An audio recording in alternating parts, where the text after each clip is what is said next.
गुणुपुर विधानसभा आसन में कांग्रेस सत्यजित गमांग को प्रार्थी करने पर जिला कांग्रेस असंतोष बढ़ी। सत्यजित गमांग को विरोध कर जिला कांग्रेस 11 जन युव नेता दल छाड़ी अण कांग्रेस प्रार्थी को दल चयन करथिबा अभियोग आनी गुणुपुर गुड़ारी और चंद्रपुर ब्लॉक कर्मी माने जिला सभापति विजय कुमार गमांग को इस्तीफा पत्र पठाई।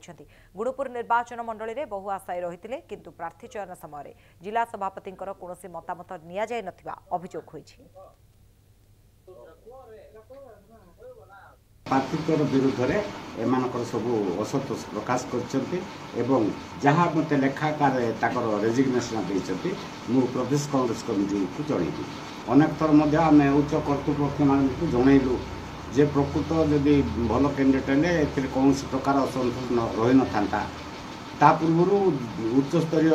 नेता मान जो रहिले से क्या सहित माने कनेक्शन रहिले नहीं तार प्रतिफलन बोधे यहाँ आज आसिक अनेक लोक इस्तीफा पत्र प्रदान कर आम देखा पाइलु एवं जानिलु से प्रार्थी जो प्रार्थी को घोषणा कर कांग्रेस यह एक अण कांग्रेस एवं अण कांग्रेस समर्थन से प्रार्थी चयन कर आम यार प्रतिवाद रे आमर दलीय पदरु इस्तीफा देवाई आम जिला सभापति निकट में